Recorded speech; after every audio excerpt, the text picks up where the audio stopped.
Bueno, el día de hoy me acompaña un panel de lujo realmente. Hemos tenido presentaciones antes del break que nos han comentado un poco sobre las operaciones que se tienen acá en el norte, los proyectos que tienen los campos maduros, las prospecciones que tienen de producción y los siguientes trabajos que se van a hacer en cada uno de los campos. Y en este panel vamos a tratar un poco sobre los retos y oportunidades, no solo que se tienen para poder desarrollar lo que está en el subsuelo, sino los retos y oportunidades que se tienen en la superficie también, ¿sí? Contando los temas ambientales, los temas sociales, los temas de permisología y un poco todo lo que engloba esta industria tan interesante y dinámica de los hidrocarburos. Entonces, si me permiten, me gustaría arrancar con Isabel Calderón. Isabel, un poco recopilando las presentaciones del día de hoy, vemos que el tema de transición energética, el tema de sostenibilidad y en específico los estándares ambientales que se tienen para la industria cada vez están más rigurosos y cada vez se habla más de lo que es el compromiso con la reducción de emisiones. ¿Qué desafíos desde Perupetro presenta esa promoción, presenta este tema de tener emisiones cero, descarbonización al 2050, a la hora que se está promocionando los nuevos lotes, la exploración y la producción dentro del país? Muy buenas tardes. Agradecemos también la invitación a Prensa Grupo para poder participar al evento de Perú Energía Norte. Efectivamente, aparte también es bueno tener uno de los últimos paneles para poder apreciar los comentarios durante el día y efectivamente aprovechar ya de alguna forma las conclusiones que hemos estado viendo a lo largo del día, ¿no? Entre ellas hemos visto que quizás el tema de la transición energética no es una competencia al día de hoy para nosotros como en recursos de hidrocarburos. Vemos que el país tiene mucha diversidad de energías, ¿no? Entre ellas, y efectivamente como Perupetro, lo principal es promover el tema de hidrocarburos, el tema del gas. Asimismo también, como hemos visto en los eventos internacionales, como mencionas, el tema son transición energética. Entonces nosotros íbamos con nuestros proyectos de netamente a veces pareciera hidrocarburos en petróleo, pero no es así, ¿no? Nosotros también tenemos un gran potencial por el tema del gas, es decir, Perú ya entró a esa transición entre usar otras energías ya hace más de 20 años.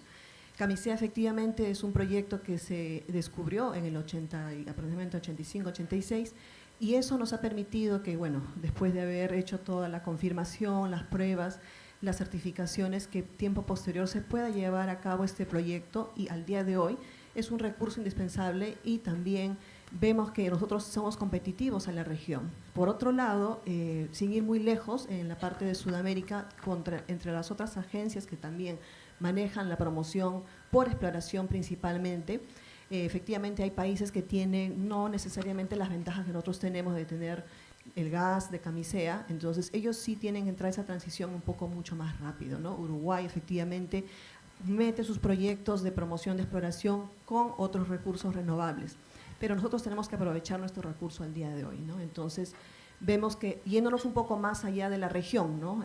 Cuando hemos participado en otros eventos de promoción, vemos países de África, ¿no? Que efectivamente ellos tienen otro enfoque. Es decir, en conclusión, en esa primera parte, cada país va a manejar su transición y es por ello que nosotros estamos aprovechando también nuestros recursos y vamos a continuar con esa promoción.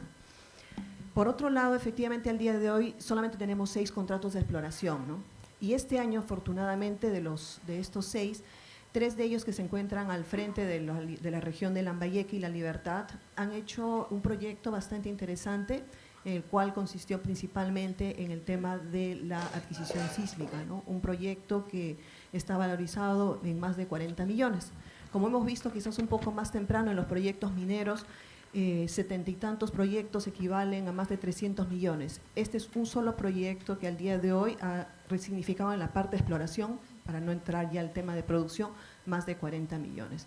Se ha mencionado efectivamente que hay muchos proyectos en el sector de hidrocarburos que son de alto riesgo, mucha inversión, a diferencia quizás de otros proyectos.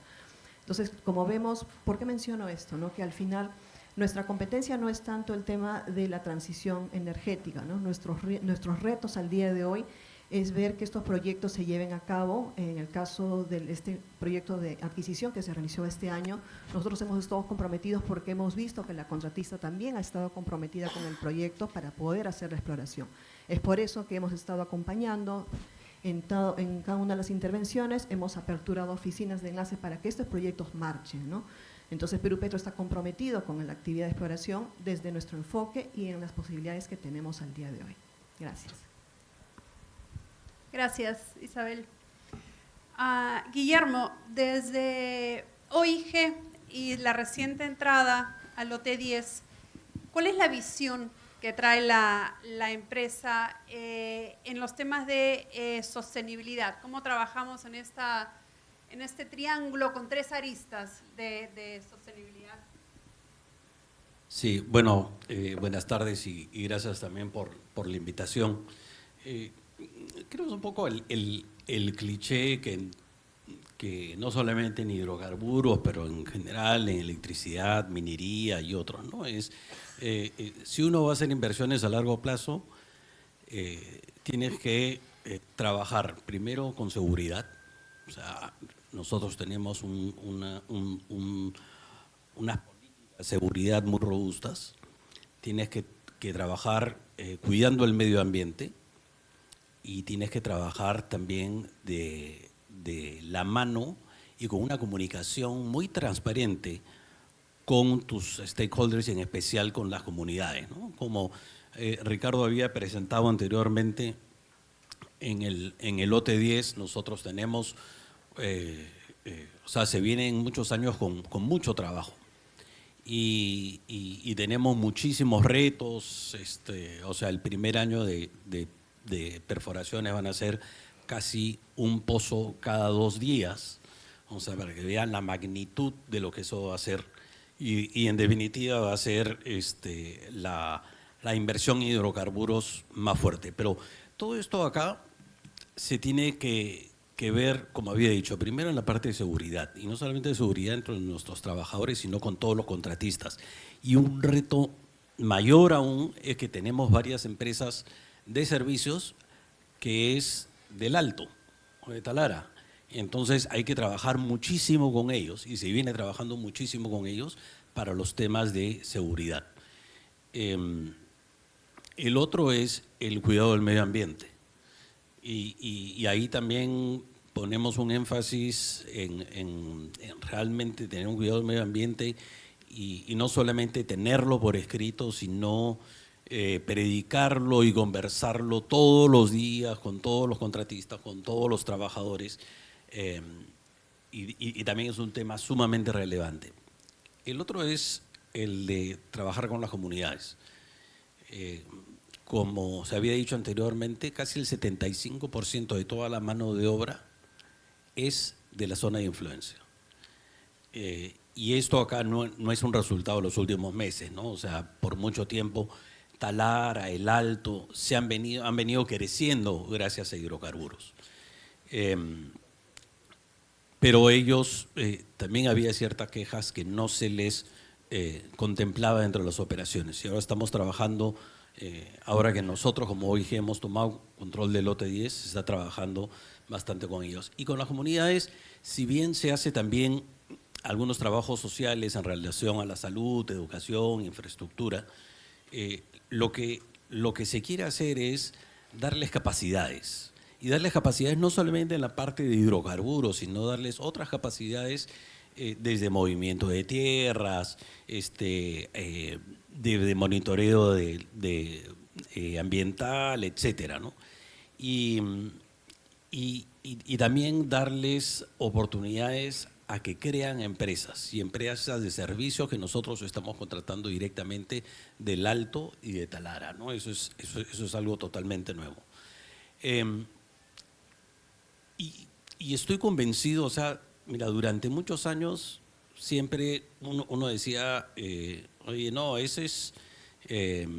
nosotros pagamos los impuestos y por lo tanto ya es responsabilidad del Estado que invierta en los centros poblados. Yo creo que la responsabilidad de nosotros es hacer que los impuestos y regalías que nosotros pagamos realmente se inviertan en los centros poblados, porque y tenemos que ir de la mano con la gente de la comunidad para que realmente se hagan esas inversiones. Durante años, o sea, el lote 10 viene en Talara, pues hace más de 100 años, y el Alto no tenía ni agua ni desagüe. O sea, eso no puede ser. Y si bien nosotros no vamos a reemplazar al gobierno, sí es responsabilidad de exigirles que lo que estamos nosotros aportando sea en beneficio de la comunidad. Igual, ahora hay un aporte de un porcentaje de la producción que es para programas sociales. Y si bien nosotros como empresa no participamos de las decisiones, sí es importante que todos sepamos en qué cosa es lo que se está invirtiendo esa plata y que la gente de las comunidades también sepan en qué cosa es lo que se está invirtiendo. Y por último, en la parte de tecnología. Creo que uno de los retos que también tenemos es la parte de tecnología, como mencionó Ricardo. Hoy día estamos viendo de alianzas con universidades de fuera y con centros de investigación de fuera para todo lo que es inteligencia artificial en el sector de hidrocarburos, y creo que es importante eso, poder compartirlo con todos los operadores de la zona, ¿no? Gracias, Guillermo. Muy interesante las aristas, no solo desde el punto de vista de sostenibilidad, sino además las operaciones, el tema de la seguridad de las operaciones, el desarrollo de las capacidades y la necesidad de ir más allá, que sería el desarrollo tecnológico, la inteligencia artificial, cómo usamos todas esas herramientas que cada vez son más asequibles para poder trabajar de modo seguro y sostenible. Alexander, vamos contigo. ¿Podrías contarnos un poco sobre las operaciones de Olympic en Perú? Sé que tuvimos la presentación de Jorge, pero no sé si puedas complementarlas un poco más. Tengo competencia. No sé si puedas complementarlas un poco más y comentarnos también qué iniciativas tienen en cuanto al tema de responsabilidad social o el desarrollo local que han tenido en las comunidades cercanas a las operaciones. Bueno, buenas tardes para todos, un gusto. Muchas gracias por permitirme estar acá. Estoy conociendo esta cultura, un país hermoso. Bueno, Olympic desarrolla su negocio en 4 líneas, las cuales son líneas generadoras de valor de diferentes maneras. La primera línea es productor de gas natural, y podemos decir que es el productor más importante del norte del Perú, en el cual pues estamos produciendo con una capacidad de 35 millones de pies cúbicos diarios con 15 pozos. Con ello también estamos viendo oportunidades de crecimiento para llegar a 60 millones de pies cúbicos de gas. Pues esto, como lo mencionaron anteriormente, el gas es uno de los hidrocarburos que va a permitir hacer la transición energética mientras se llevan a buen término esas iniciativas solares y todas esas energías alternativas que todavía están, digamos, de una manera incipiente. También pues tenemos, este gas nos permite tener 6 estaciones de medición y de entrega a todo el sector, y esto pues ayuda a la masificación del gas en este sector del país y también al desarrollo de la industria, ¿no? Porque pues nuestros clientes, aparte de domiciliarios, también es el tema de la industria. La otra línea de negocio es la línea de negocio de generación eléctrica. Tenemos una generación de 50 megas, el cual se entrega al Sistema de Interconexión Eléctrica Nacional a través de una concesión con ENOSA, y pues acá contribuimos a también brindar esa energía que digamos que es el objetivo principal de la industria energética del oil and gas. La otra línea es el petróleo, que el petróleo también lo necesitamos, al igual que las demás compañías, pues proveemos a la refinería, que es el motor de la industria también en el país, y pues acá nosotros tenemos una producción de 2.200 barriles, cerca de 710 pozos productores con todas las complejidades que Ricardo mostró, campos ya bastante maduros, con volúmenes marginales. Lo importante acá, contribuyendo a la operación limpia y tratando de convivir con muchas cosas, es autogeneramos la energía con gas, tratando de minimizar ese impacto ambiental, casi que cero quemas, casi que estamos en ello. Y la otra línea de servicios, también tenemos servicios de equipos de perforación y de workover. También estamos en capacidad de prestar servicios para construir plataformas y también construcción de facilidades estilo EPC. Digamos, son las líneas en las cuales estas actividades se ejecutan de una manera sostenible. ¿Por qué? Porque también en el desarrollo sostenible y el tema social que ya han mencionado mucho, primero lo hacemos de una manera sostenible porque estamos bajo una estrategia y una política corporativa de poder hacer esto bajo un modelo multiactor, en el cual pues la participación del Estado es supremamente importante, de la sociedad civil y la empresa privada. Creo que es también lo que hacen todos, pero buscamos tener coherencia con ello. Y esto pues buscando tener unas ejecuciones de actividades estratégicas y sinérgicas en la cual todos contribuimos con la filosofía de enseñar a pescar y no dar el pescado.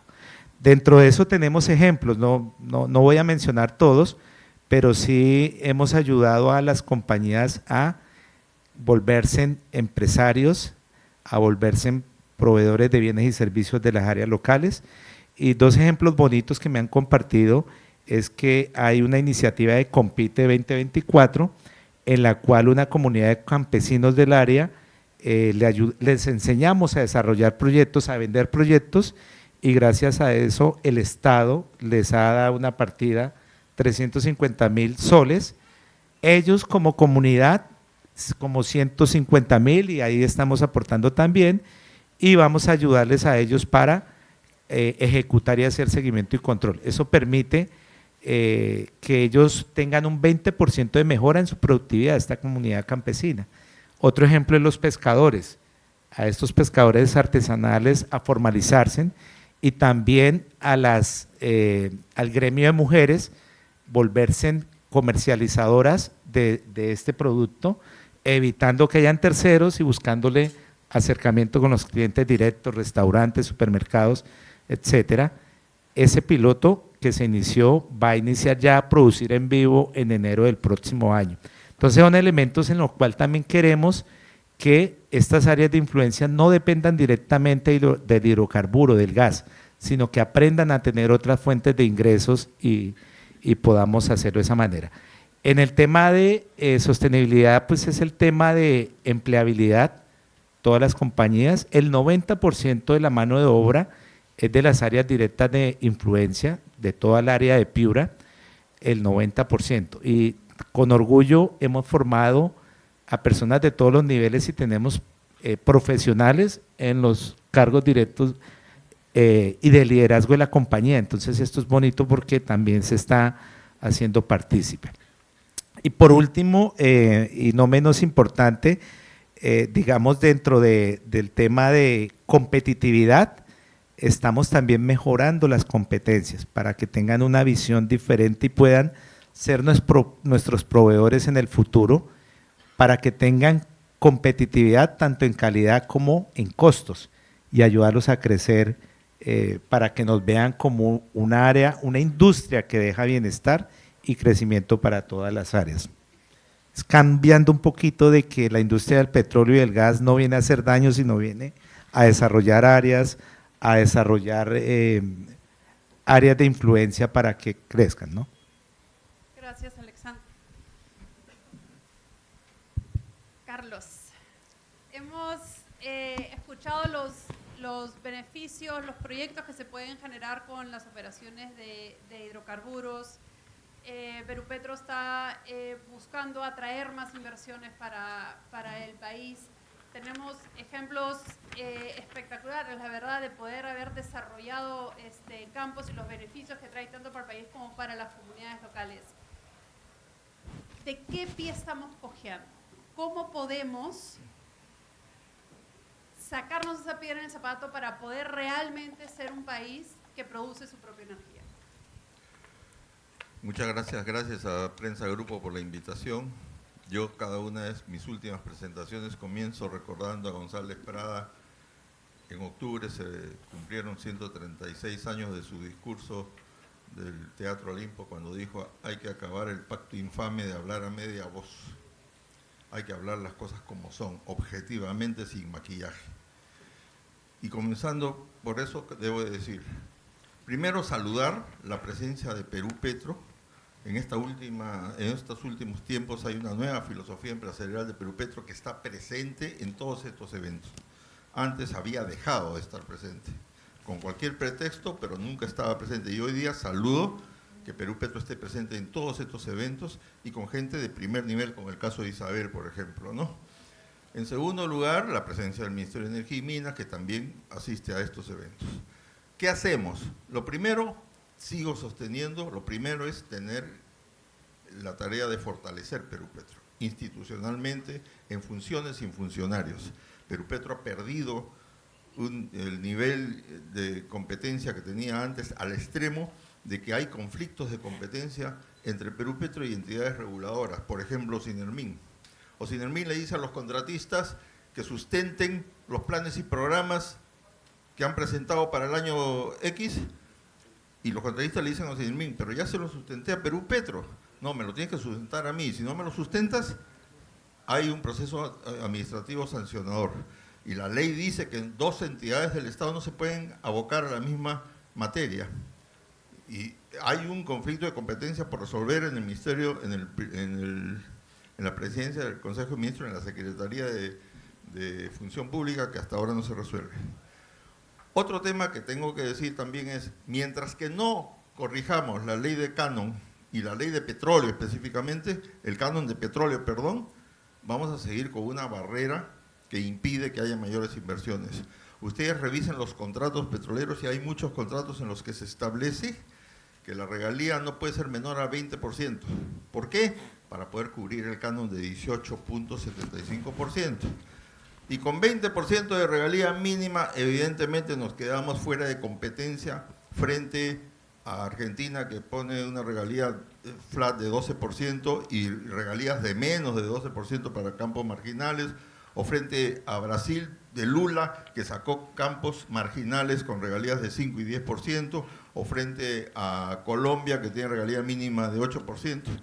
Y este no es un tema ideológico de izquierda o derecha. Las regalías en el Perú son muy altas. En Talara, en Piura, hay lotes que pagan 30, 40 o 50% de regalía, y hay de 5.000 pozos ATA, pozos abandonados temporalmente, de los cuales 4.500 están en Talara, cerrados por razones económicas. Eso es un crimen realmente. Y yo les decía esto a los amigos del Congreso: esto no es ideológico, porque pregunten cuánto es la regalía de Nicaragua del comandante Ortega, 2.5%. ¿Cuánto es la regalía que estableció Pepe Mujica? 8%. ¿Cuánto es la regalía de la Cuba de Fidel? 0%. Y en Cuba está Gazprom, está Equinor, está Repsol explorando. Y acá no vienen. Tenemos 5 contratos de exploración, solo 5 contratos de exploración. Uno solo en Piura. Uno de los 5 están en Piura. Los otros están en el Zócalo y uno más en la selva. Y eso no puede ser. No puede ser posible que estemos en esa situación. Después, otro tema que es importantísimo también. Hemos perdido los petroleros, por desidia de todos, de los mismos petroleros, del Estado, del sector energía y minas en general. Nos hemos dejado ganar mucho terreno por los antipetroleros, que hay 2 tipos de antipetroleros, como lo decíamos el otro día, Tiffany, en el Colegio de Ingenieros. Los conservacionistas auténticos, genuinos, reales, que nos discuten, que quieren proteger la vida de los monos y las lagartijas, santo y bueno, podemos conversar con ellos. Pero hay otros, los que defienden la ruta de la droga, los que no les conviene que haya actividades petroleras en el mar, porque por ahí, no por el aeropuerto, alerta aeropuerto, donde sale un burrier con 2 kilos pegados al cuerpo, por la ruta de la droga del mar, por los puertos del norte, salen toneladas de cocaína. No les conviene que haya operaciones petroleras, porque si hay operaciones petroleras en el mar, va a haber patrulleras de la Marina vigilando esas operaciones. La economía criminal no es solo la ruta de la droga, el narcotráfico en la selva. No le conviene que haya sísmica, porque una brigada sísmica puede descubrir un aeropuerto clandestino de los narcotraficantes. A la tala ilegal no le conviene que haya actividad petrolera. Esos son los que financian la campaña antipetrolera. Y nosotros nos hemos dejado ganar terreno por ellos. Eso es infame. Me quiero guardar algunos otros temitas para después, para la segunda ronda, porque estoy viendo el reloj que me asusta y me quedan solo 7 segundos y ya no puedo decir más. Gracias. Gracias, sí, por favor, un aplauso. Hizo caso. Muchas gracias, Carlos, por estar atento al tiempo. Y empezar la segunda ronda, Isabel. Algunas de las propuestas de los nuevos lotes que se estarían licitando o que se han licitado para exploración tienen cercanía a zonas de protección, ¿sí? Y uno de las aristas que tiene la industria es justamente protección de la biodiversidad, reducción del footprint que se tiene de las operaciones. ¿Ustedes desde Perú Petro consideran que estas actividades pueden realmente salvaguardar el ambiente biológico, el ambiente social, el ambiente físico en donde trabajan? O sea, ¿se puede asegurar realmente que las operaciones sean sanas para todos? Respecto a esa pregunta, ¿no?, de las áreas naturales protegidas, efectivamente para la zona de exploración, nuevamente regresando a estas áreas, hemos delineado áreas para promoción, que incluso efectivamente algunas están sobre zonas de amortiguamiento, pero al día de hoy, como hemos visto, hemos tenido contratos de tiempo atrás que en algún momento estuvieron antes que las áreas naturales protegidas. Es por ello que en algún momento también nosotros hemos tratado de intervenir y mostrar a las otras entidades del Estado, ¿no? Hemos invitado a muchas de ellas que de alguna forma se involucran en la participación de selección de áreas naturales protegidas, para mostrarles casos de otras regiones donde hemos visto que ha habido actividad en zonas sensibles, ¿no?, en las zonas de Alaska, en las zonas del Mar Caribe, ¿no?, donde hemos visto que conviven con otras actividades sin ningún inconveniente, ¿no? Es por ello que al día de hoy, dentro de esta promoción de áreas para exploración, efectivamente hemos visto un mecanismo de hacer los convenios de evaluación técnica para que las empresas de afuera, ¿no?, puedan interesarse en la zona. Tanto es así que, bueno, este año suscribimos 3 convenios con Total y efectivamente ellos están interesados en el área. Estas áreas se sitúan frente a las zonas de Tumbes y Piura, efectivamente, y un poco hasta Lambayeque. Entonces, como vemos, hay ese interés. Bueno, desafortunadamente o afortunadamente, no lo sé, también así mismo como suscribimos el convenio, también se propuso y se suscribió otra área natural en la zona. Pero yo creo que todavía las empresas están interesadas. Es bueno que tengamos otros competidores en la zona y que nos vean que también podemos manejar estos aspectos que a veces son también el tema ambiental, ¿no? Entonces, lo que sí hemos visto necesario es reactivar nuevamente esos mecanismos de integrar a las otras instituciones del Estado, porque nosotros, como parte de nuestro rol en Perú Petro, es que estos se puedan suscribir más contratos, ¿no? Efectivamente, no es lo mismo ahora que hace 15 o 10 años atrás, cuando habían restricciones e incluso no habían tantas áreas naturales protegidas, que no se han ido acortando las zonas para promover, ¿no? Esperamos que dentro de 2 años, más o menos en el 2016, podamos tener esos 3 contratos que estarían situados en la zona del offshore. Por eso también estamos trabajando, ¿no?, arduamente en la zona de Lambayeque. Como se mencionó, hay una zona de mucho conflicto y otros intereses que se cruzan en por medio y que no queremos que esto ahuyente nuevamente a otras inversiones, ¿no? Si suscribimos estos contratos a futuro, eso implicaría que otras empresas también volteen a vernos y podamos manejar una situación un poquito más atractiva. Yo sé que el reloj está en contra de nosotros, no nos favorecen los tiempos, quisiéramos tener más camiseas o más descubrimientos en otras zonas. Los proyectos son muy largos para la parte de exploración, no son los tiempos que nosotros quisiéramos, pero dentro de nuestras capacidades hacemos que se articular, ¿no?, con otras entidades como CERNAN, ¿no?, explicándoles, mira, estas áreas también tienen estos proyectos, ¿no? Parece que dentro de CERNAN también hay otros geólogos buscando cómo proteger el recurso desde su aspecto, ¿no? Bueno, entonces eso solamente por ahora opinar respecto a las áreas naturales, ¿no? Gracias, Isabel. Como mencioné en el panel anterior, la convivencia no es fácil, ¿sí?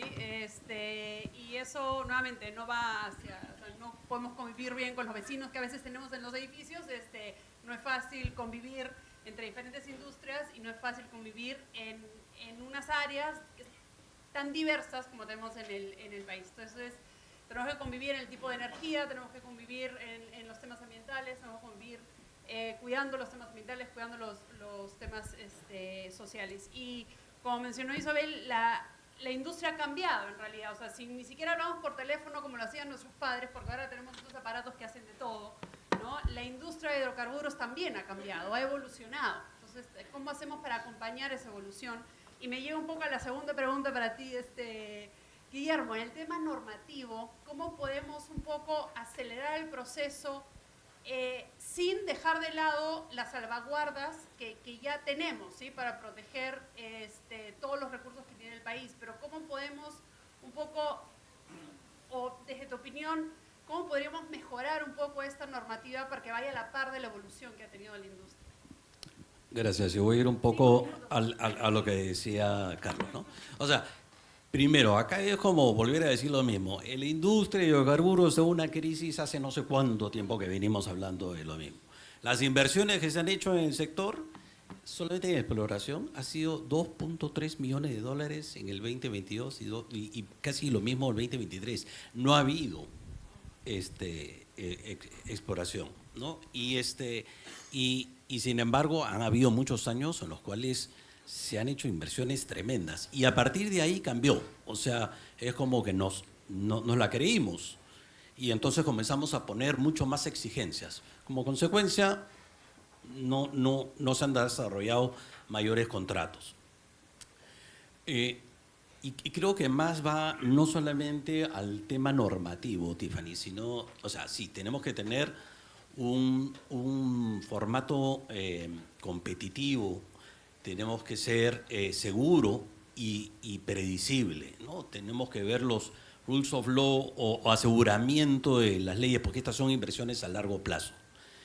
El sector más politizado de todas las industrias extractivas en el Perú es el petróleo. Y como consecuencia estamos viendo esa disminución en las inversiones privadas. Entonces, creo que importantísimo, aparte de tener un marco normativo seguro, es ustedes, como Perupetro. Tenemos que seguir adelante promocionando los lotes. Muy bien lo que hicieron con el lote 10, se viene el lote 1 y el lote 6 y el lote Z69. Tenemos que seguir adelante, así como se ha dicho frente a la PEC, que estábamos dando la confianza para que vengan empresas a invertir. No podemos dar un paso atrás, no podemos seguir politizando el futuro de los hidrocarburos en el Perú. Y eso es función, pero primordial de ustedes. Lo otro es que tenemos que tener un ambiente estable y la gestión de conflictos. No tanto en la parte norte, pero en selva es terrible. O sea, la cantidad de conflictos que se presentan y todavía la gente que quiere invertir no tiene seguridad por dónde va a sacar el crudo. Entonces, son temas que se tienen que trabajar. Lo otro es la parte de simplificación administrativa, que no significa ablandar las normas actuales, pero sí hay una cantidad de burocracia que se tiene que destrabar, ¿no? Y ahí, por ejemplo, se puso SENACE como para que sea el ente que va a recibir, a facilitar. Al contrario, SENACE pues pone obstáculo tras obstáculo, o sea, realmente hasta comenta sobre las observaciones que puedan tener el ANA. Si el ANA te dice ok, no, SENACE le dice no, pero ¿por qué le has dado el ok? ¿No? Entonces es terrible. Y de ahí los otros es que tiene que haber criterio de razonabilidad en términos de Ocinermin y OEFA. Ocinermin viene y te fiscaliza. Viene una semana el que ve ductos, la siguiente semana, y son 3 semanas seguidas en un mes, y esto es todos los meses, y deberían de organizarse de una mejor manera para que los reportes, como decía Carlos, que no sean duplicados y que no tengas que tener un contingente de personas simplemente atendiendo a Ocinermin y OEFA, cuando se debería de estar trabajando toda esa gente en pensar cómo seguir aumentando más la producción. Y por último, que creo que es lo más importante, es que tenemos que tener todos una visión compartida de lo que queremos desarrollar en el sector de hidrocarburos. Una visión compartida entre el sector privado, Perú Petro, el Ministerio de Energía y Minas y los stakeholders. Y no sé quién debería de liderar esto, debería de ser a través del Ministerio de Energía y Minas. Pero la verdad es que esto acá no se da. Y tenemos que hacerlo, o sea, involucrar también al Congreso, pero por favor, despoliticemos el sector, que es la única manera, teniendo una visión compartida para seguir invirtiendo y desarrollando el sector de hidrocarburos que tantos beneficios da para la región. Gracias.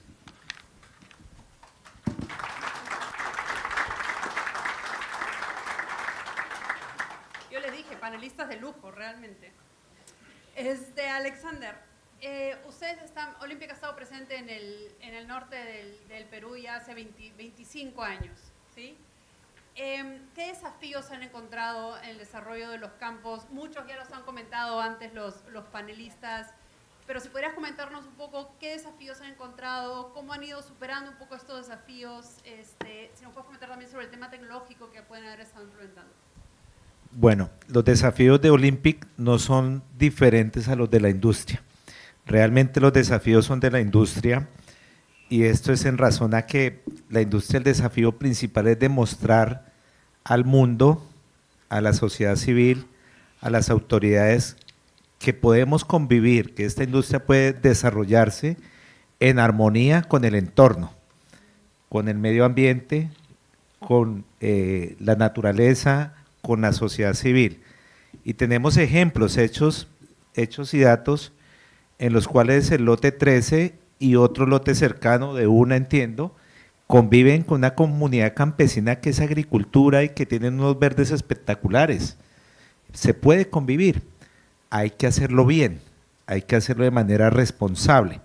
Entonces, ese desafío hay que trasladarlo a las demás áreas.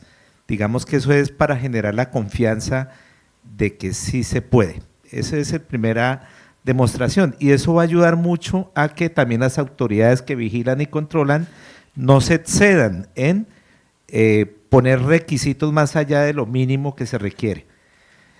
El otro es el tema que lo mencionabas, el tema regulatorio. Caramba, el tema de los permisos son demorados, tiempos excesivos que evitan que los proyectos entren de manera temprana.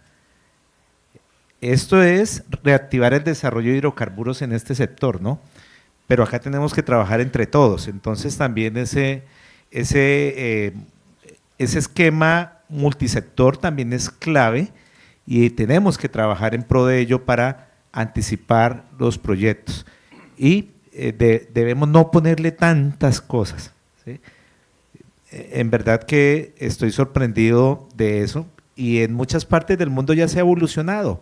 También tomemos de eso, que se puede hacer bien para perder ese miedo y ser tan restrictivos en ello. Hay otro tema que como desafío también es cómo ejecutamos nuestra actividad de una manera más limpia.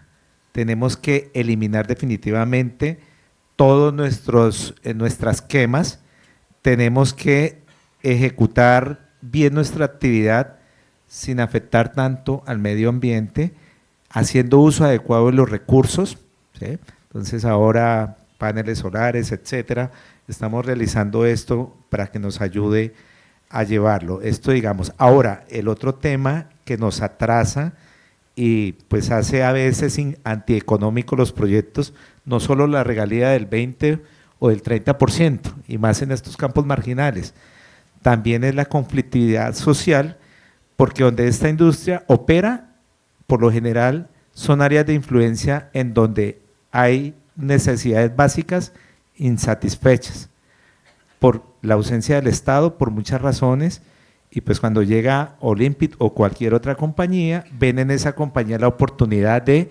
empezar a buscar cómo se les suple eso.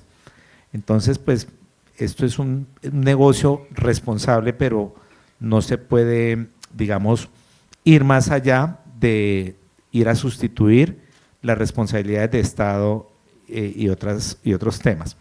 Digamos, ya dentro de la parte tecnológica, Jorge y Ricardo también mencionaron la tecnología, un tema de que estos yacimientos y campos maduros casi que no se le ponen tecnología porque dice, oiga, es muy costoso, pero hay ejemplos demostrados en los cuales poniendo esa tecnología costoso, al final se ahorra mucho dinero. Ejemplo de ellos son registros de saturación para ver ese crudo bypaseado y poder ver nuevas zonas que no fueran bien desarrolladas, o perforación con LWD, etcétera. También presiones, pruebas de presiones en estos pozos para evitar, pues, determinar la calidad de los yacimientos, la inteligencia artificial, machine learning. Entonces sí se le puede, en la parte técnica de subsuelo, que no me voy a adentrar porque me apasiono con eso, en estos campos maduros se puede. Y en estos campos en los cuales pozos de bajo volumen, se les puede meter más tecnología costosa que al final redunda en beneficios. Entonces digamos que eso es lo que tenemos. Y el último punto es cómo hacemos una operación más limpia y libre de incidentes, cuidar a las personas, porque hay mucha exposición, son áreas muy extensas y en las cuales es una actividad que es riesgosa, y pues también para nosotros es importante que la accidentalidad se reduzca al mínimo, ojalá buscando el cero. Muchas gracias. De las intervenciones hemos visto que el sector tiene que, el sector no solo está trabajando al interno, sino también tratando de articular con diferentes actores para poder desarrollar los proyectos y los negocios. He apuntado acá que el sector está viendo el tema de tecnología para ser más eficiente, cuidando el agua, el aire, el suelo, la flora, la fauna, cuidando la calidad de vida de las personas que tenemos alrededor, la seguridad de la operación, la seguridad de las personas, el desarrollo económico de los emprendedores, de los negocios que tenemos en la zona de influencia. La verdad es que estamos abarcando de todo. Carlos, ¿cómo ves un poco el desarrollo de la industria acá en el norte enfocado con todas esas aristas que estamos trabajando y un poco lo que conversamos inicialmente no conversamos, sino que se trató en los paneles anteriores sobre el tema de las energías renovables? ¿Sí? Antes de eso, yo quisiera hacer un par de comentarios respecto a lo que se acaba de decir. Así como yo reconozco con bastante satisfacción el nuevo rol de Perú Petro, yo le invoco a Perú Petro que reivindique el rol que tiene, que está establecido en la Ley Orgánica de Hidrocarburos, artículo 6º, inciso A, que la primera función de Perú Petro es promover la inversión en las actividades de exploración y explotación de hidrocarburos. No es, como se lo han creído muchas veces en los últimos 15 años, un recaudador de impuestos o un recaudador de regalías. Y eso lo digo ¿por qué? Porque yo he visto varios, no pocos, varios casos en los cuales la principal preocupación de Perú Petro es que las regalías no bajen. ¿Por qué? Porque el mismo artículo 6º en otra parte dice que el presupuesto de Perú Petro es el 1.5% de las regalías.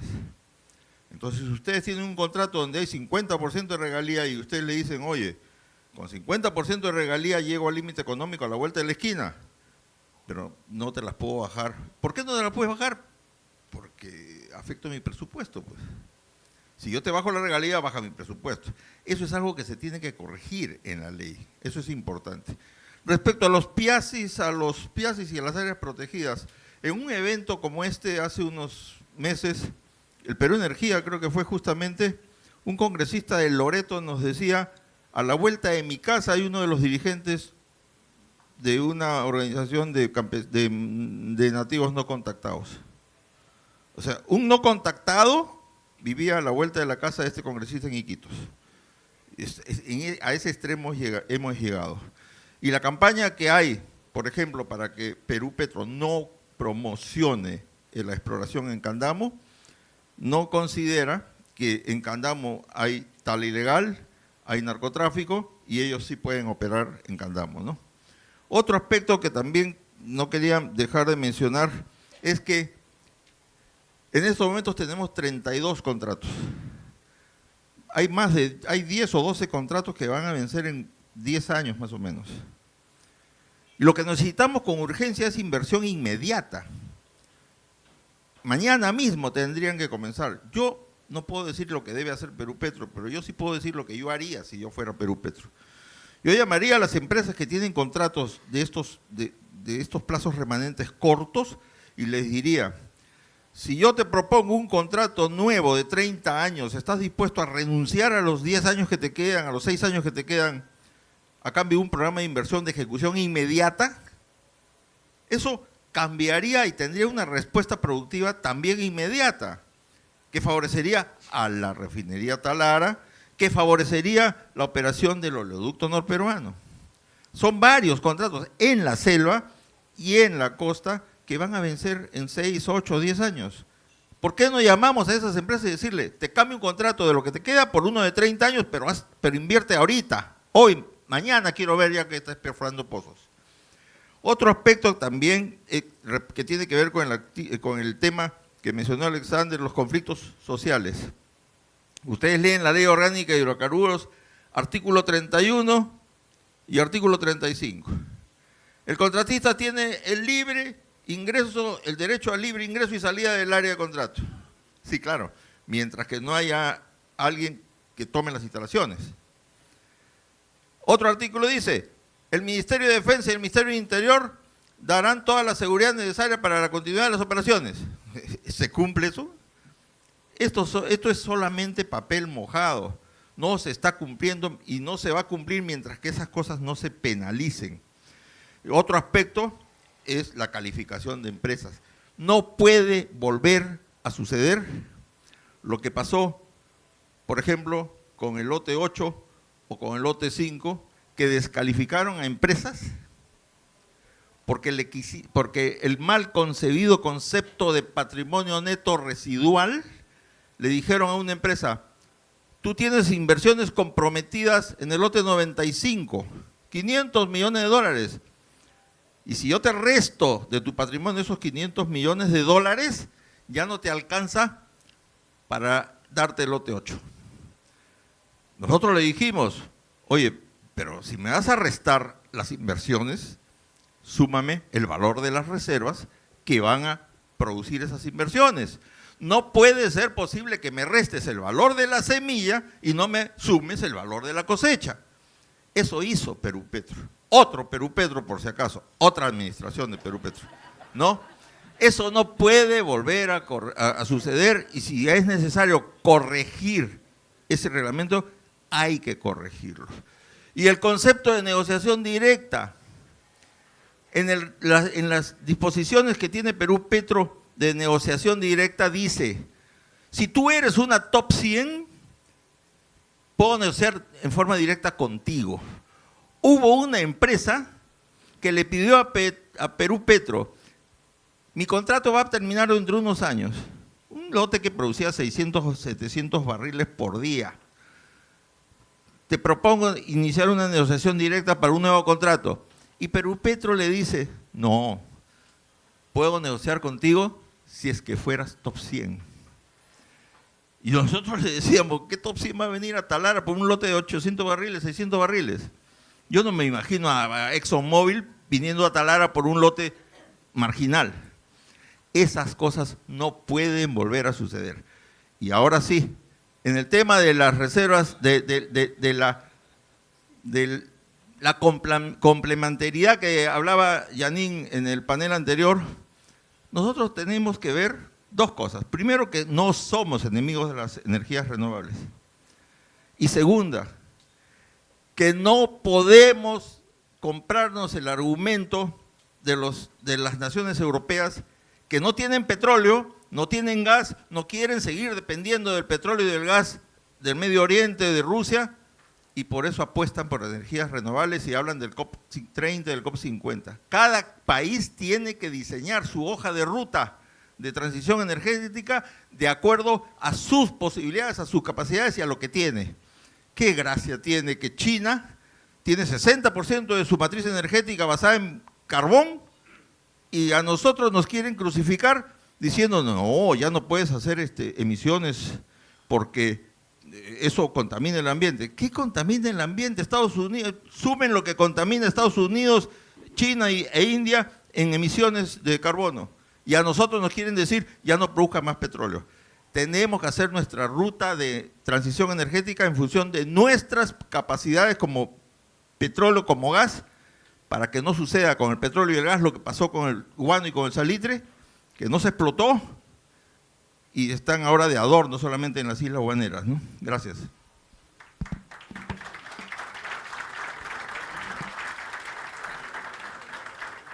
Gracias, Carlos. Unas palabras finales, palabras de cierre o ideas o preguntas que queden un poco en el tintero que podríamos responder en algún otro Perú Energía. Alexandra, arrancamos contigo, que andas un poco corto de tiempo. 2 minutos, porfa, por respuesta. Bueno, he tenido ya conversación en 2 ocasiones y he escuchado esto y alguien mencionaba, esto hay que ponerlo a andar, hay que realmente llevarlo a una realidad y que no se quede en unas necesidades, ¿no? Entonces sí es importante y lo conversamos en el AMECOP, en el cual pues hay que actuar, ¿no? Y la viceministra se ofreció y hay que poner un plan para poder resolver estas cosas que nos impiden ser ágiles y que nos distraen y que adicional hacen que gastemos recursos en donde no los debemos gastar, ¿no? Entonces sí es ojalá poder concretar a través de las agremiaciones, poder gestionar ante las autoridades una acción verdadera que nos pueda poner en una hoja de ruta y medir que podamos lograr los cambios que necesitamos. Gracias. Gracias. Isabel. Bueno, para cerrar, efectivamente siempre es bueno participar acá y escuchar todos los comentarios respecto a las mejoras, ¿no? Efectivamente hay casos que sí se pueden mejorar y hay otras oportunidades en el respecto, sobre todo en la parte de exploración, ¿no? Es por ello que ahorita hemos visto que ha podido tener ese éxito de tener estos contratos. Tenemos contratos efectivamente que ahorita están comprometidos en poder hacer esta actividad y gracias a ellos, porque también estos contratos, y hay contratos que producen con un 5% de regalía, entonces estos contratos que están haciendo inversión también tendrían ese beneficio en el momento que lleguen a producir. Por otro lado, yo creo que sí son oportunidades para que las empresas que están comprometidas con hacer la inversión se pueda ver en manifiesto, ¿no? Nosotros somos los primeros en estar comprometidos con ellos para que estas inversiones se lleguen a realizar, ¿no? Bueno, y eso es todo porque veo que el tiempo se acorta. Gracias, Guillermo, por favor. Sí, yo creo que es importante el tomar el tema de una visión consensuada en el cual participe el Ministerio, el sector privado, los organismos como Sinermin, OEFA, hasta la misma Comisión de Energía del Congreso. ¿Con qué objetivo? Uno solo: aumentar el nivel de inversión en el sector hidrocarburos en el Perú. Eso de ahí va a traer como consecuencia mucha mayor actividad, mayor producción, mayor cantidad de gas para que se dé la verdadera masificación de gas que tanto necesita el Perú, la creación de empresas de bienes y servicios de hidrocarburos, pero sobre todo van a haber mayores puestos de trabajo y mayores puestos de trabajo dignos, en los cuales los trabajadores puedan tener un ingreso seguro, puedan tener un seguro de salud viable y sobre todo crear prosperidad para todos los peruanos y especialmente acá en el norte, ¿no? Gracias, Guillermo. Carlitos, los últimos minutos son todos tuyos. 5 minutos. No. Agradecerles a todos ustedes la paciencia. A veces soy un poquito apasionado, pero no me gusta quedar, silenciar las ideas que tengo, aunque sean duras. Yo creo que el principal actor de toda esta industria es Perú Petro. El sistema petrolero peruano reposa en una entidad que se llama Perú Petro. Nosotros hemos apostado por un contrato privado. Hay que tener en cuenta que la explotación petrolera no es como la minera, que son concesiones, o la eléctrica, que son concesiones. En el caso petrolero se ha diseñado un sistema de contrato privado donde Perú Petro representa al Estado, pero es una parte de un contrato civil privado. Si no fortalecemos Perú Petro, si no apoyamos a Perú Petro, porque esta no es una tarea solo de Perú Petro, es de todos nosotros. Eso es como primer punto que creo que hay que resaltar. En segundo lugar, yo tengo muchísima esperanza, muchísima confianza, muchísima fe en la gestión de este nuevo Perú Petro, que le está dando oportunidad a jóvenes como Isabel y otros que hemos visto en los últimos eventos. Nosotros los veteranos que ya pintamos algunas canas, debemos ser solamente consultores, asesores, pero el mundo es de los jóvenes y a ellos hay que apoyarlos también. Perú Petro puede contratar, a mí no pueden, porque evidentemente hay un conflicto de intereses, pero contraten pues a exfuncionarios de Perú Petro, de asesores, para que a los nuevos jóvenes de Perú Petro les enseñen todo lo que ellos supieron. En tercer lugar, creo que también muy importante, es apoyar la gestión de Perú Petro en cuanto a iniciativa legislativa, porque las últimas leyes promotoras de la inversión, las últimas disposiciones legales que se dieron en el Perú, se dieron en el año 2003, hace 21 años. No se ha vuelto a promover la inversión. La ley de reservas marginales, 28109, y el decreto supremo 017-2003, que introdujo lo que mencionaba Isabel, 2 nuevas metodologías de regalías que introdujeron la regalía mínima del 5%. Eso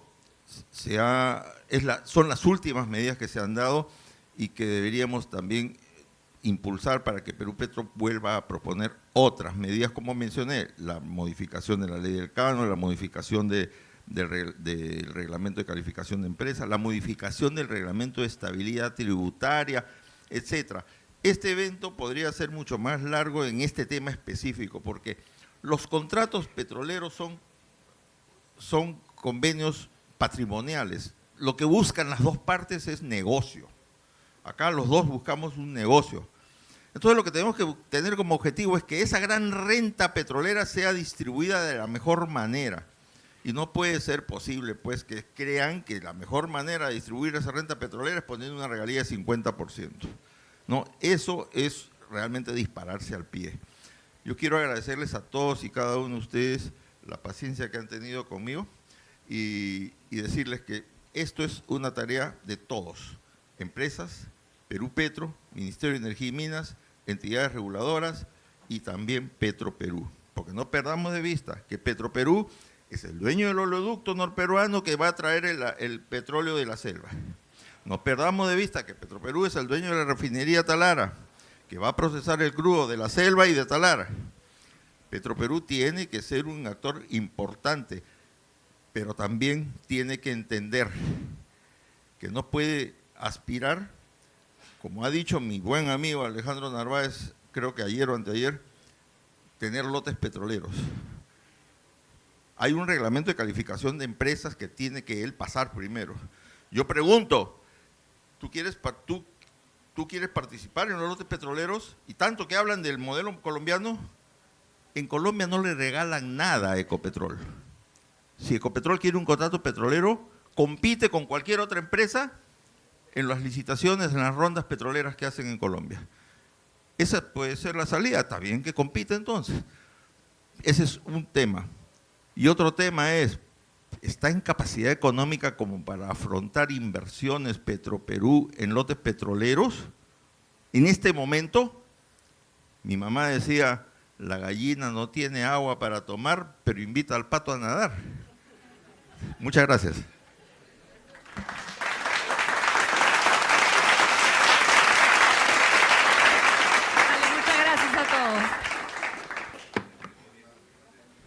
muchas gracias.